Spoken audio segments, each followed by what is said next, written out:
이제 대선이 열흘밖에 남지 않았습니다. 또한 이번 주 화요일이 또 3.1절이기도 하죠. 그래서 우리가 이 시점에서 나라와 민족을 위해서 더 기도하는 것이 지금 옳고 바른 일이다라는 생각을 좀 해보게 됩니다. 우리나라 대한민국이 헌법이 정해지고 국회의원이 선출될 때 어떻게 시작했는지 혹시 아시나요? 1948년 5월 31일 대한민국 국회는 기도로 이제 시작을 했습니다. 이승만 전 대통령이죠. 이승만 박사가 평양 이북 그러니까 억양으로 이제 이렇게 얘기를 했답니다. 대한민국 독립민주국회 제1차 회의를 열게 된 것을 하나님께 감사하는 바입니다. 먼저 이운영 의원 나와서 하나님에게 기도를 올려주시기 바랍니다. 라고 이렇게 얘기를 했답니다. 그랬더니 이제 이운영 의원이 이제 기도를 하게 됐는데 이거는 이제 순서에 있었던 게 아니랍니다. 이제 이승만 대통령이 이제 임시 의장이 되어서 국회 전체를 이제 주관하고 이제 앞에서 이제 인도를 했는데 즉흥적으로 이제 했던 이제 기도로 시작했다는 거였고, 요즘 같을 때 만약에 국회에서 처음 이제 국회를 딱 열 때 이제 기도하자 그러면 뭐 난리가 나겠죠. 근데 당시에는 이제 또 이해가 될 수 있었던 것이라는 얘기를 합니다. 또 아까 이운영 이제 의원으로 가는 분은 그 감리교 이제 목회자 목사님이었고, 원래는 이제 북한으로 하기도 그렇겠죠. 북쪽에서라고 해야 더 어려울 것 같기도 한데 북쪽에서 이제 목회를 하다가 공산당을 피해서 이제 남한으로 내려와 서울에 이제 남산 감리교회를 세운 이제 목사가 바로 이운영 이제 의원입니다. 그는 서울 종로에 출마해서 재원 의원이 되었고, 이제 그 기도 요청을 받고 이제 깜짝 놀라며 이제 기도를 했다고 하는 기록이 있는데, 이분이 이제 이렇게 기도를 합니다. 198명 이제 국회의원들이 모인 자리였어요.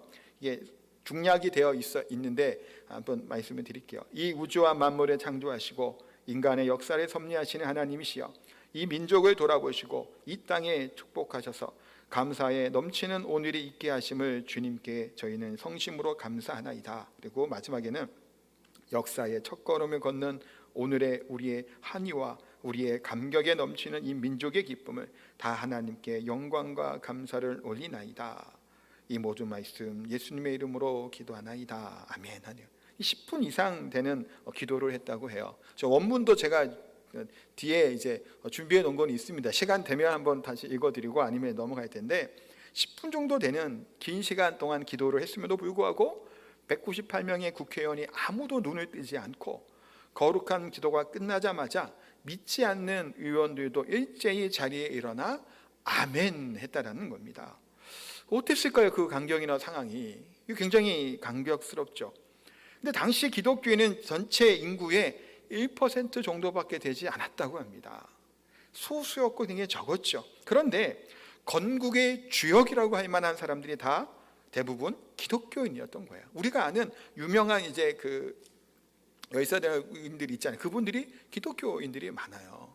유관순 여사 같은 경우도 마찬가지고, 뭐 김구, 이승만, 뭐 대부분 하여튼 그 독립운동했던 주 사람들이 기독교인이 참 많았다고 해요. 하여튼 그러다 보니까 하나님께 영광을 올려드리고 축복과 감사하게 되는, 또 나라의 발전과 남북 통일, 생애 평화를 기원하는 이운영 이제 목사님이 의원의 기도에 다 함께 합심으로 아멘을 하고 재헌국회가 시작됐다라고 하는 기록이 있습니다. 그래서 이제 국회 조찬 기도회, 뭐 한일 기독의원 연맹 뭐 등과 함께 이 재헌국회 기도문 기념비 건립을 추진 중이었다고 해요. 지금 어떻게 됐는지 잘 모르겠어요. 제가 예전 자료여서 이게 2016년 이제 국민일보에 나왔던 기사의 내용을 제가 지금 소개해드리는 건데, 국회가 재헌국회의 공존 및 화합의 뜻을 이어받아 초심을 잃지 않는 겸손한 마음으로 나라를 위해 일하는 일꾼으로 가득하게 바라는 마음으로 기도문 기념비 건립운동을 벌이고 있다라고 하는 기사가 나온 적이 있습니다. 어떤가요? 기도를 시작했다고 하니까 어떻게 좀 이렇게 마음이 좀 막 뜨거운 그런 게 있나요? 제가 어저께 설교 준비를 저녁에 이렇게 하다가 어떻게 하다가 그거를 들었어요. 그 군가 아시죠? 우리 남성분들이 10대 군가부터 해서 군가를 제가 한번 들었는데, 오랜만에 이렇게 군대에 있을 때 불렀던 군가를 들으니까 야, 그 박자도 그 마음이 제가 막 그러지는 않는데 그 군가를 오랜만에 들으니까 마음이 막 애국심이 막 생긴다고 해야 될까요? 그런 마음이 막 들더라고요. 근데 어쨌든 간에 지금 이 시기 우리가 나와 민족을 기도해야 될 때죠. 우리 자유 대한민국이라고 이 대한민국이 자유민주주의 기치를 가지고 또 기도하는 가운데 국회의원들이 모여서 이 나라가 시작됐다라고 하는 것이 얼마나 은혜고 감사한지 모릅니다. 그러기 위해 우리가 기도해야 되죠. 근데 한편으로는 왜 우리가 나라를 위해서 기도해야 될까라고 하는, 또 나라를 위해가 뭐 그렇게 상관이 있을까라는 생각을 혹시 가지는 분이 계실지는 모르겠어요. 내가 예수님을 잘 믿으면 나라가 어떻게 되어도 하나님의 은혜로 그냥 걱정 없이 살 수 있을까라고 생각하시는 분도 혹 있을지 모르겠습니다만 그거는 잘못된 곤란한 생각이죠. 우리는 대한민국의 국민들이고 우리나라는 대한민국입니다. 그러기에 우리를 이렇게 이런 거 보통 많이 하는 표현이 뭔가요? 우리 한 배 탔다고 막 얘기를 하잖아요. 같은 배를 탄 사람들이에요. 그렇기 때문에 우리나라가 어떻게 되냐에 따라 경제적인 위기를 겪게 되면 모두가 다 고통스러워지게 됩니다. 지금 러시아하고 우크라이나 사태를, 전쟁을 보시면 아시겠죠. 그러니까 누가 러시아가 잘못했죠. 사실은 뭐 잘못이 아니라 지금 시절에 무력으로 공격을 한다는 것은 아마 설마 그럴까라는 생각들 하시는 분들이 많으실 것 같아요. 저도 정말 침공할까라는 생각 사실 좀 했거든요. 또 미국이나 다른 나라 서방 국가들도 좀 이렇게 막 얘기를 했기 때문에. 근데 실제로 러시아가 침공을 했죠. 공격을 하고 수많은 사상자들이 나고 또 아파트나 건물들이 또 황폐해지고 무너진 것들에 대한 기사들을 보게 됩니다. 피난 행렬이 이어지게 된 것도 보게 됩니다. 나라라는 게 그렇죠. 내가 잘 살고 내가 뭔가를 잘한다고 아무 걱정 근심 없는 것이 아니라 나라가 온전히 바로 서야 또 우리 또한 평안해질 수 있다는 겁니다. 그래서 바울도 초대교회 당시에도 나라를 위해 기도하라는 거예요. 나라가 평안해야 우리 또한 신앙생활도 잘할 수 있기 때문이기도 하고 우리 또한 그 나라에, 우리 민족에 소속되어 있는 사람들이기 때문입니다. 이번 주가 3.1절 이제 103주년을 맞이한다고 합니다. 왜 3.1운동이 일어나게 됐나요? 나라를 잃어버렸기 때문이죠. 나라를 잃고 주권이 상실했다는 것이 참으로 괴롭고 비참한 일이라는 것을 우리가 너무나 잘 알고 있습니다. 주권을 찬탈당하고 빼앗기니까 어떤 일이 일어나게 되나요? 강제징용 같은 것이 일어나게 되고 징병되어 갑니다. 노동자로 끌려가는 일들이 생기는 겁니다. 세계 2차 대전에 우리가 뭔 상관이 있다고 전쟁에 우리 젊은이들이 들어갔을까요? 우리가 뭔 관계가 있다고, 무슨 이익을 보자고 우리 여러 가지 물자를 징발해 갔을까요? 우리가 원치 아니하는, 또 의도치 아니하고 좋지도 않은 그것을 때문에 수많은 사람들이 피해를 입고 죽었다라는 얘기를 듣게 됩니다. 히로시마나 나가사키 거기 원폭이 떨어졌을 때도 그 주변에 그 지역에 있는 조선인 노동자들이 참 많았다고 해요. 그것을 처리하고 하는데도 많이 동원됐다고 합니다. 그러니까 수많은 피해들을 입게 되는 거예요. 원치 아니함에도 불구하고 지금 현재에도 내전으로 난민이 발생하는 시대를 살아가고 있죠. 예멘 난민 사태 잘 아실 겁니다. 제주도에도 이제 난민들이 들어오게 되고 뭐 받냐 안 받냐 얼마나 논란과 얘기들이 많았나요? 수많은 사람들이 이렇게 다치고 고국을 떠나는 일들이 일어나게 됩니다. 러시아와 우크라이나 사태도 아까도 말씀 마찬가지죠. 피난 행렬을 가는 것 기사로 보셨죠. 지하철을 타고 가고 꼬리에 꼬리를 물고 피난해 갑니다. 수도가 지금 침공당하고 있기 때문이에요. 수많은 나라들이 그 러시아에 대해서 좀 굉장히 그 얘기를 하죠. 비판을 하는 것이 지금 있는 것을 보게 됩니다. 근데 이 나라가 어쨌든 이 어려움에 처하게 될 때 많은 사람들이 같이 고통을 당하게 됩니다. 어떤 한 우크라이나 축구 선수는 내가 이제 징병이 되어서 내가 자원해갖고 군대에 가겠다고 얘기하는 얘기까지 있대요. 도저히 훈련을 받을 수 없다는 거예요. 매일같이 들리는 어머니와 아내의 그 울부짖는 소리, 두려워 떨리는 그 소리를 듣고 도저히 운동을 할 수 없다고까지 얘기하는 인터뷰 기사가 실린 적도 있습니다. 얼마나 이것이 비참한가요? 얼마나 괴로운 일인가요? 나라에 대한 어려움과 우환이 닥칠 때 우리도 거기에 피할 수 없다는 것을 우리가 깨닫게 됩니다.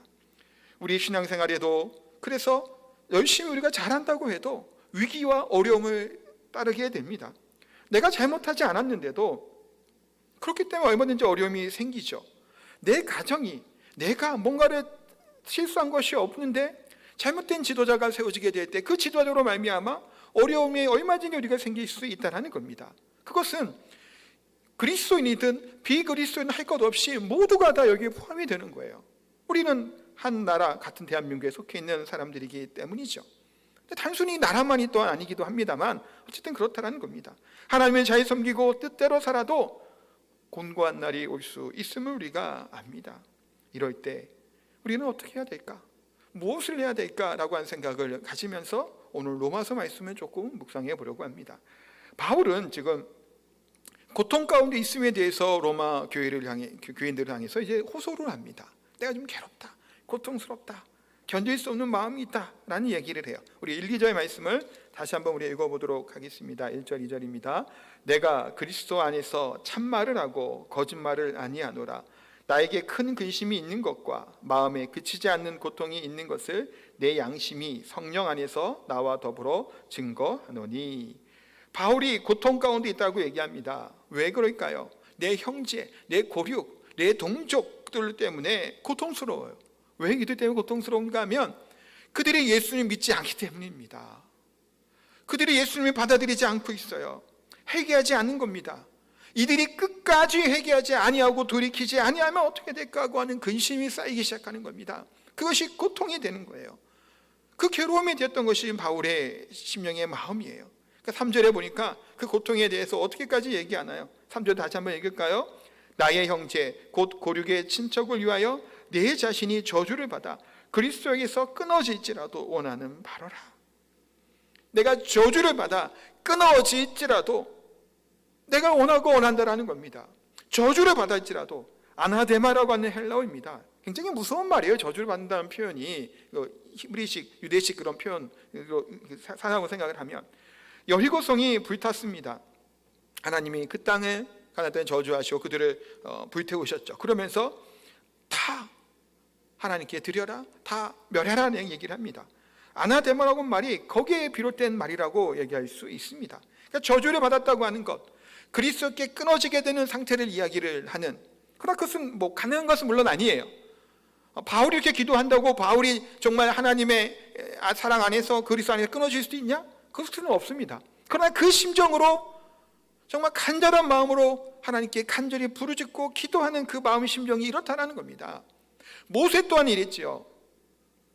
자기 민족을 위해서, 백성들을 위해서 생명창에서 내 이름이 치워지게 해달라고까지 얘기하면서 이들을 용서해달라고 구원해달라고 부르짖고 기도했던 것이 모세의 기도입니다. 모세나 바울이나 민족을 위해 그 마음을 다해 기도하고 있는 것을 보게 됩니다. 그러기에 우리가 어떻게 해야 될까요? 기도해야 됩니다. 네, 보세요. 바울이 왜 자기 동족들, 형제들을 위해서 이렇게 막 애끓이면서 기도하고 막 아파할까요? 안 믿는다고.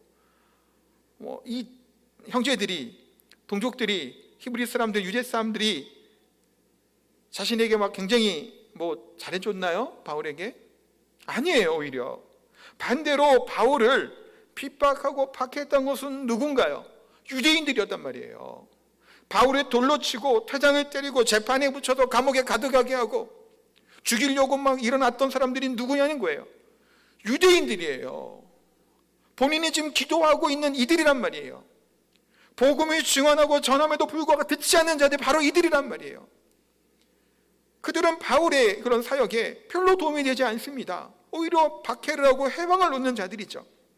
그럼에도 불구하고 바울은 그들을 미워하거나 그들을 저주하는 것이 아니라 그들을 위해 더욱더 간절한 마음으로 기도하고 있는 것을 봅니다.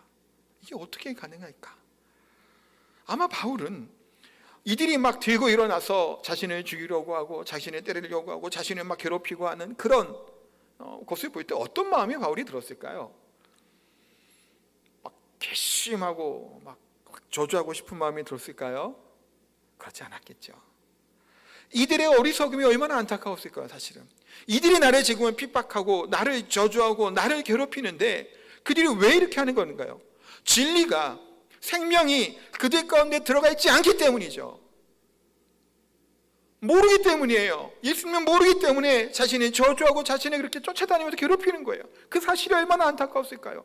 진리가 없기 때문에 자유하지 못하고 죄의 노예 가운데 빠져 있는 이들을 향해 바울은 애달는 마음으로 그래서 하나님께 기도하고 간절히 간청하고 있다는 겁니다. 안타까운 마음을 가졌겠지요, 이들을 향해서. 바울은 10장 1절에 로마서 또 이렇게 바라고 기도한다고 얘기합니다. 같이 이것도 읽겠습니다. 형제들아, 내 마음에 원하는 바와 하나님께 구하는 바는 이스라엘을 위함이니 곧 그들을 구원을 받게 함이라. 이들의 구원을 위해서, 이스라엘을 위해서 내 마음이 원하고 하나님께 구한다라는 겁니다. 바울의 끊임없이 이 형제들을 위해 기도하고 아파하는 겁니다. 바울은 이방인의 사도로 이방 땅의 수많은 곳에 복음을 전했잖아요. 그들이 막 회심하게 되고 그들이 하나님께 돌아오게 되고 얼마나 사실은 좋았을까요? 근데 좋았는데 그 또 로마서를 쓸 때도 유대인과 이방인 얘기를 설명하면서 막 그 교리를 풀어가요. 유대인이 믿지 않고 거역함으로 또 이방인에게 복음을 전하게 되고 막 그런 것들을 설명하는데, 그러면서 지금 이 얘기를 하는 거예요. 근데 얼마나 안타까울까요? 이방인에게 밖에 있는 자들이 어떤 이들에게 복음이 전하되고 그들이 회심하는 건 너무 좋은 일이죠. 정작 내 민족, 내 형제들, 내 가까운 사람들은 믿지를 않는 거예요. 주 예수 그리스도가 아니면 뭔가요? 멸망이죠. 사망이고 죽음이에요. 영원한 형벌이란 말이에요. 죽음을 향해 형제들이 계속 걸어가고 있는 겁니다. 낭떠러지를 향해. 그러니 바울은 이 안타까운 마음, 이 답답한 마음, 그것을 가지고 하나님께 간절한 마음으로 기도하고 있음을 보게 됩니다. 그러기에 우리 또한 이 땅의 모습들, 이 상황들을 볼 때 뭐 해야 될 때라는 겁니다. 기도해야 될 때이죠. 역대하 7장에 보면 솔로몬이 왕이 되고 아버지 다윗이 이제 그 성전에 지려고 했던 것을 대신 이제 지은 다음에 하나님께 봉헌하고 이제 하나님께 예배 드렸을 때 그날 밤에 솔로몬에게 하나님이 나타나셔서 하셨던 말씀이에요. 이 말씀을 띄워놓고 있는데 한번 같이 읽도록 하겠습니다. 밤에 여호와께서 솔로몬에게 나타나사 그에게 이르시되 내가 이미 내 기도를 듣고 이곳을 택하여 내게 제사하는 성전을 삼았으니 혹 내가 하늘을 닫고 비를 내리지 아니하거나 혹 메뚜기들에게 토산을 먹게 하거나 혹 전염병이 내 백성 가운데 유행하게 할 때에, 자, 무슨 얘기인가요? 재앙이 임하게 될 때를 하나님이 말씀을 합니다. 대표적인 세 가지 재앙이죠. 첫 번째가 뭔가요? 하늘에 닿고 비를 내리지 않는 거예요. 경제적인 재앙입니다. 하늘에 비가 오지 아니하면 당시 이 고대 시대에 농경 사회잖아요. 추수해서 뭔가를 얻어야 될 때 얻을 수가 없습니다. 또 목축을 해도 마찬가지죠. 목초시가 있어야 되는데 비가 오지 않으면 짐승을 키울 수도 없습니다. 경제적인 어려움, 고통을 이야기하는 하나님의 재앙이 나타나는 게 모습이에요. 두 번째는 뭔가요? 메뚜기 때 토산을 먹게 하거나 자연이 파괴되는 그런 재앙들. 이것이 사실은 하늘에 닿는 것까지 연결되기는 합니다만 그런 재앙을 얘기하고, 세 번째가 뭔가요? 전염병입니다. 전염병이 유행하게 될 때, 이 세 가지 재앙들은 뗄래야 뗄 수 없는 재앙이죠. 지금 현재 우리가 처한 상황은 뭔가요? 이 세 번째 얘기하고 있는 전염병과도 같은 그 어려움 가운데 우리가 보내고 있습니다. 코로나 바이러스라고 하는 2년이라고 시간이 넘은 기간 동안, 예전에 우리가 코로나라는 게 뭔지도 몰랐죠. 의사분들이나 그분들은 이제 코로나라는 게 원래 있었다고 해요. 그 명칭이. 이제 그게 이제 변이가 돼서 좀 이렇게 있다고 하는데 우리는 다 몰랐잖아요. 새로운 무슨 바이러스라고 생각이 들었기 때문에. 근데 상상할 수 없는, 우리가 확진자가 이렇게 우리나라도 일어나게 생각을 했나요? 생각 못 하셨죠. 제주도 100명도 안 될 때가 많았는데 지금 2,000명이 넘어가는 시점까지 오게 됩니다. 감염되고 전파되는 속도가 너무 빠르다 보니 지금 이제 통계도 집계 안 합니다. 그래서 교회 오실 때 QR 체크 안 하셔도 돼요. 이거 이제 안 해요. 왜냐하면 그렇게 일일이 추적할 수 있는 상황이 아니에요. 여기저기에 지금 막 퍼져 있기 때문에 그러기도 하죠. 주변에 보면 가까운 지인들도 코로나에 확진된다는 얘기를 듣게 됩니다. 주변에 들어보시죠? 아마 가까이 있을 거예요. 우리가 듣는 얘기들이 누가 걸렸다라는 얘기들 있지요.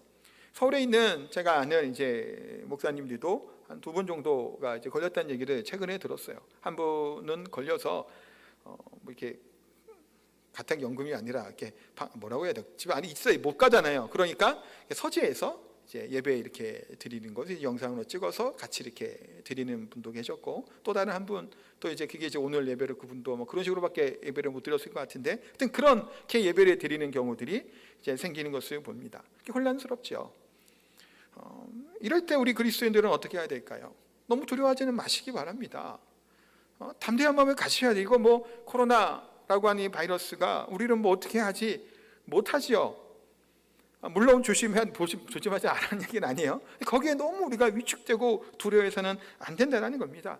이럴 때 우리가 해야 될 것은 뭐냐라고 하면 겸손하게 하나님 앞에 무릎을 꿇고 하나님께 나아가야 되는 거예요. 이때 더욱더 하나님께 기도하고 부르짖어야 된다는 겁니다. 역대하 7장 그래 14절 다음 절에 하나님 뭐라고 말씀하시나요? 이 말씀을 우리가 간절한 마음을 같이 한번 읽겠습니다. 내 이름으로 일컫는 내 백성이 그들의 악한 길에서 떠나 스스로 낮추고 기도하여 내 얼굴을 찾으면 내가 하늘에서 듣고 그들의 죄를 사하고 그들의 땅을 고칠지라. 아멘. 이와 같은 어려움이 생길 때 하나님은 뭐 하라는 건가요? 내 이름으로 일컫는 내 백성이 뭐 하라고요? 악한 길에서 떠나라, 회개하라는 거예요. 또 그다음에 뭐 하라고요? 스스로 낮춰 기도하여 누구를 찾아요?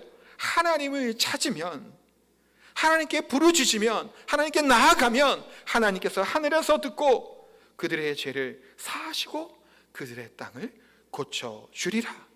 아멘이죠. 하나님께 나아가고 부르짖고 하면, 회개하고 돌이키고 하나님을 돌아보고 하나님께 나아갈 때 하나님이 기도를 들으시고 반드시 고쳐줄 것에 대해서 말씀하고 있습니다. 지금 우리가 해야 될 것은, 이때에, 이 혼란스러운 때에 해야 될 것은 바로 하나님 앞에 기도하는 것이죠. 우리 나라와 민족을 위해서 부르짖어야 되는 것이고, 이 어려움과 곤고함이 전 세계가 이렇게 뭐 다 어렵잖아요. 지금 경제적으로 다 무너져 있습니다. 이 코로나 때문에 뭐 수출 수입도 잘 안 된다고 하죠. 물량도 없다 그래요. 지금 그러면서 공포와 두려움 가운데 빠져 있습니다. 이때 우리가 해야 될 것은 하나님께 나아가는 거예요. 더욱더 부르짖고 기도해야 될 줄 믿습니다. 지금 대한민국이 여기까지 올 수 있었던 것 다 뭐 때문일까요? 우리가 잘했기 때문인가요? 물론 애쓰고 수고하신 우리 어른들이 계셨던 것은 분명히 맞습니다만 다 하나님의 은혜죠. TV나 보다 보면 시사 예능 같은 게 보면 이제 제가 가끔 최근에 봤던 벌거벗은 세계사 뭐 그런 프로도 있어요. 역사를 좀 좋아해갖고 좀 이렇게 찾아보기도 하고 뭐 책도 잘 보고 하는데, 거기에서 보면 2차 세계대전이 일어났던 당시 식민 지배를 받던 나라가 우리나라 경제 10위권의 대국이 됐죠. 사실은 이게 가능할 법한 일인가요? 식민 지배를 당하고 뭐가 있어서 우리나라가. 그것도 한편으로는 뭐 일본의 속국이 됐잖아요. 식민 지배를 당하면서 전쟁을 같이 이렇게 오히려 결성했다는 그런 의미가 아니라 강제로 끌려가서 어쨌든 전쟁을 했다가 결국엔 패배한 나라의 패배한 일본이라는 나라의 식민 지배를 받던 나라가 또 우리죠. 패전국의 식민지예요. 얼마나 비참한 상황인가요? 그런데 6.25 전쟁도 일어났죠. 황폐해집니다. 전 국토가. 사실은 제가 좀 요즘에 안타까운 것 중에 하나가 뭐냐면 문화재 유산이 별로 없는 것 같아요. 우리나라는. 동남아 거기도 보면 뭐 막 그런 게 있는 게 있더라고요. 우리나라는 역사가 오래되고 정말 오랜 시간 동안 몇백 년을 뭐 1000년에 내려오는 뭐 유물들이나 뭐 그런 그런 건축물이나 그런 게 별로 없는 것 같아요. 사실 이게 좀 안타깝더라고요. 그러니까 그런 최근 근현대에 일어났던 우리 나라의 아픔들이 있었죠. 사실은. 그러다 보니까 뭐 제대로 뭐 되게 없다라는 생각도 사실은 하게 됩니다. 그런데 그랬던 우리나라가 기도하며 재헌국회를 첫 번에 시작했던 이 나라이기에 저는 그렇게 믿어요. 그러기에 하나님께서 우리나라에게 복을 주시고 은혜를 주셔서 그렇게 세계에서 가장 불쌍하던 나라가 그 수많은 세계 여러 나라들 중에서도 대국이 됐죠. 경제적으로 얼마나 큰 부를 갖게 된 나라가 되었나요? 하나님의 은혜라는 겁니다. 하나님의 은혜가 아니었으면 지금 우리가 없다라고 우리가 고백할 수 있고 단언할 수 있습니다. 그런데 아쉬운 것은, 안타까운 것은 뭘까요? 그렇게 경제적인 부를 얻게 되고 풍요로워졌는데 하나님을 찾지 않게 되는 게 문제가 되는 겁니다. 우리가 스스로 밥의 탑을 쌓기 시작하는 거예요.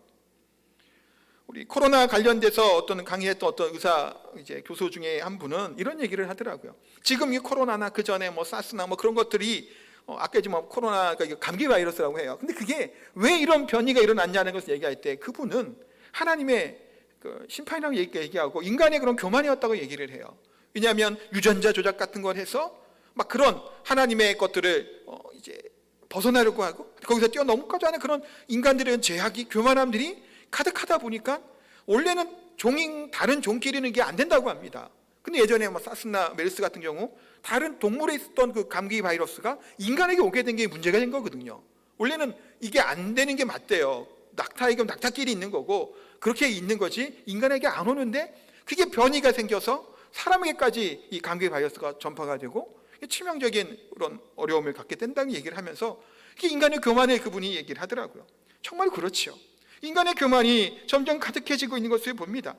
신앙생활하고 신앙 믿음의 사람들도 세속에 묻는 경우도 얼마나 많은지 몰라요. 그래서 토마스 칼라일이라고 하는 분은 이런 말을 했다고 해요. 역경을 견뎌내는 사람이 100명이라면 번영을 견뎌내는 사람은 한 사람의 명에 불과하다라고 얘기를 합니다. 이 번영한 가운데 교만해지고 오히려 번영이 우리를 망치고 우리를 무너뜨리게 하는 것들을 얼마나 많이 보는지 모릅니다. 기독교 역사가 기독교에 가장 부흥했던 나라, 지역이 어디일까요? 유럽이죠. 유럽에 가서 보시면 다들 아시겠지만 그 성당이나 그런 교회당 같은 경우 얼마나 잘 지어놨나요? 으리으리하게 지어졌죠. 오래된 건축물. 그때도 예전에 한번 얘기했지만 이 스탠드 글라스에서 햇빛이 쫙 들어올 때 그 반짝반짝한 색감과 아름다움은 이루 말할 수가 없어요. 막 하고 싶을 정도로 우리 교회도. 근데 그렇게 아름답게, 그렇게 정말 멋있게 만들어놨는데 그곳에 우리가 왜 가나요? 예배드리러 가나요? 구경하러 가나요? 구경하러 가죠. 관광지가 되어버린 것을 우리가 보게 됩니다. 유럽의 기독교, 특별히 개신교를 믿는다고 하는 사람은 정말 별로 없다고 해요. 한국교회에 대해서 그래서 안타까고 위기를 얘기하는 경우들이 너무나 정말 많습니다. 우리들의 모습 또한 우리들이 잘하고 있다고 착각해서는 곤란합니다. 지금 코로나 사태와 이 어려움 가운데 우리가 그래서 하나님께 뭐 해야 된다는 거예요? 하나님 앞에 겸손하게 회개하는 마음으로 하나님께 부르짖으며 나아갈 때가 바로 지금이라는 거예요. 지금 이때가 또 하나님을 찾고 부르짖을 때가 바로 이때라고 말씀하고 있습니다. 공포 가운데 사로잡힐 것이 아니라 하나님의 긍휼을 우리가 기억해야 되고 이와 같을 때 더욱더 예수 그리스도의 생명의 복음이 전할 수 있고 그들에게 증언될 수 있도록 우리가 기도하고 마음을 모아야 될 때가 바로 이때인 줄 믿습니다. 그러기에 우리 또한 한 마음이 되고 하나가 되어야 되겠죠. 3.1운동 당시에도 만세운동이 일어나게 될 때 수많은 사람들이 한 마음이 되었다고 합니다. 상해의 망명에 있던 독립운동가 일본 유학생들도 한 마음이 되었다고 해요. 일본 유학생들이 2.8 독립선언을 낭독하게 되고 그것으로 인해 3.1운동이 이제 기폭제가 됐다고 얘기도 하기도 하죠. 자익 우익할 것 없이 모두가 한 마음이 됐던 때라고 얘기하고 남녀노소 남존여비하는 그런 반상의 법칙 같은 것도 뛰어넘는 한 마음이 되어서 3.1운동을 전개했다고 합니다. 뿐만 아니라 종교계도 한 마음이 되었다고 하죠.